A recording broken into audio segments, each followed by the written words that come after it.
Hello everyone, I'm Marnie Platt from Fundamental Capabilities, where words are fundamental, and as you know if you found your way here, I love words. I love to read them, and I love to edit them, and I offer editing services. So today we're going to talk about what the different types of editing services are. There's a bit of confusion out there about different phrases that we use, different words to describe them, and exactly what you get. And if you don't know what you're going to get, how do you know what service to ask for? So I'm going to talk about 3 of the most common types of editing that go on and how they apply to fiction and to nonfiction for the general audience, and then also to highly technical medical or pharmaceutical writing, perhaps for a regulatory environment or thesis. So, of those 3 types that I'm going to talk about, we have developmental review, substantive editing, and proofreading. Developmental review is what happens very early in the writing process. So whether you're writing fiction or nonfiction, at the beginning of your project, you should be mapping out what you want to say. If it's nonfiction, what is the point you're trying to prove, the hypothesis that you're proving or disproving, or the item that you want to explain to your audience. If it's fiction, what's the story? What is the story world? Where is your main character going and coming from, and why, and who are the other characters? And you will have some form of outline. And when you're ready for developmental edit, you have a pretty solid outline, and you've maybe roughed out a few chapters, again, whether that's fiction or nonfiction, and you've probably got an outline or a map of the others. So again, what are you trying to say, in what order? If we're looking at nonfiction, you may also have a sense of the data that you're going to need, what kind of references you might want to look at, what kind of graphs you might want to show. You don't need to have those yet, but you should know what you're looking for. And when you're at that stage, nice and early in the game, send your documentation to me, and I will review it and come back to you with really what is a very early review of where you're going with this and whether you have all of the pieces you need to get there. So I will look at your story arc. I will look at the description of your story world in fiction, or the description of your research or your premise in nonfiction.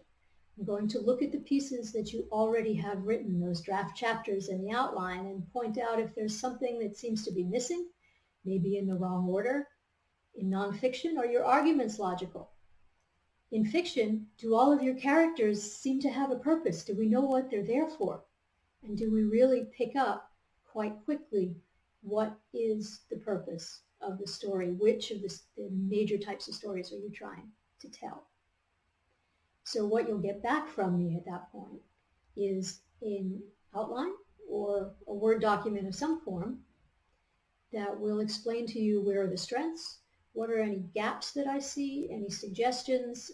If we're talking about nonfiction and your arguments don't all add up, then I'm going to make a comment about that. So the idea of developmental review is to get you a bit of outside view, somebody who's not privy to everything that's in your head, to say, yes, you're on the right path, or you know what, you've got some big pitfalls ahead.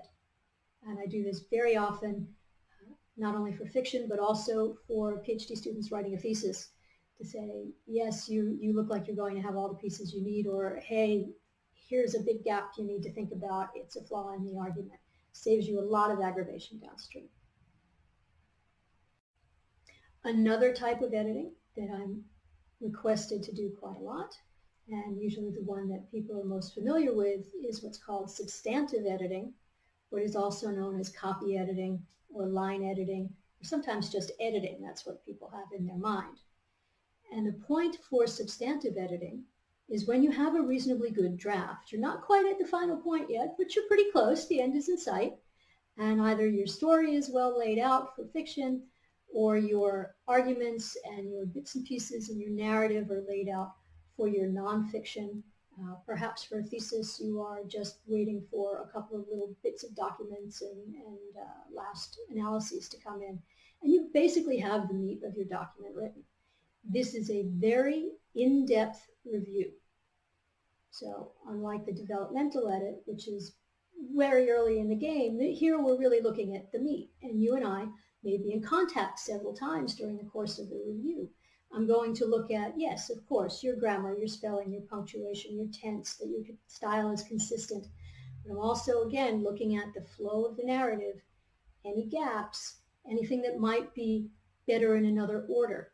In nonfiction, it might be a comment on whether your graphs, your diagrams, your pictures, any image that you're using, does it really support the point that you're making?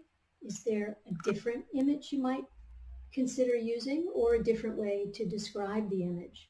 I'll also check that all of your references link to somewhere. And I do this quite frequently when I do substantive edits on websites, which is one of the most frequent types of review that I do.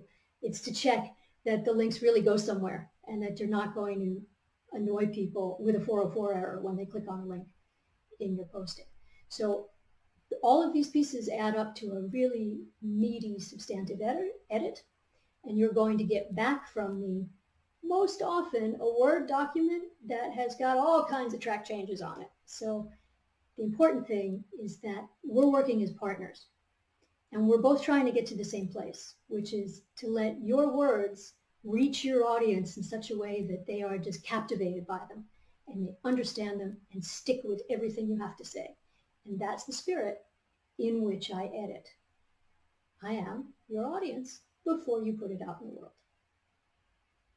Now, another type of editing, very common, is proofreading. And many people think proofreading is the same as substantive editing, but it's actually quite different.